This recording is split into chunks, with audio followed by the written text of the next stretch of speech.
This is a fun panel to kick off our event. You know, we started this last year.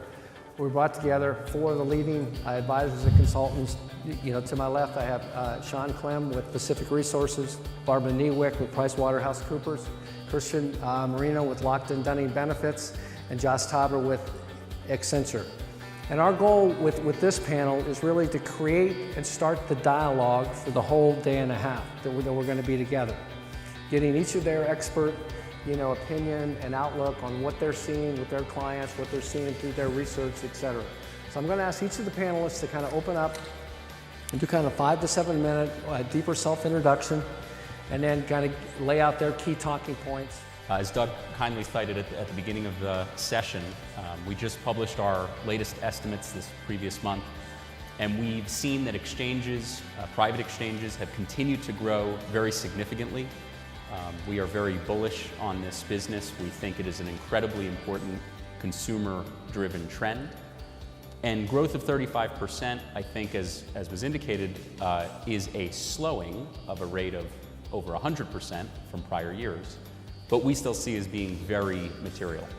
I really view it as kind of a natural evolution of healthcare benefits provided by employers. I've been in the health benefit space ever since I got out of college, and it really hasn't changed much at all, especially in the integration of administration and delivery in about 30 years. So it's kind of fun to see technology finally help enable strategies and really accelerate strategies. So I view exchanges as something of a natural evolution. I'm not afraid of them. I try to be worried about them. I don't think it's a lot of people that are skeptical about exchanges are really worried about change, but I think that it can be disruptive in a very good way. And the reason I'm so excited about it is because I study healthcare a lot, and I think that the healthcare system in the US has some significant problems, very expensive. And this is a way that we may be able to change that dynamic. When exchanges first really started to take off, Pacific Resources made a very conscious decision that we didn't want to own an exchange, didn't want to offer an exchange, but we felt there was very much the need out there to help employers that were looking to evaluate those exchanges truly understand what they were buying. And sort of goes to my slide here, sometimes we're a little contrarian to that perspective. So one of the questions we get a lot, and the panel has already started to talk about a little bit, is how do you define an exchange? What is an exchange? And at the end of the day, most employees don't really care how they're getting their benefits. It's really that experience they want. It's that employer-employee relationship. Mm-hmm. And a lot of times how that employer is looking to, define or communicate that relationship between themselves and their employees. So we're not sure it matters 100% how you define an exchange.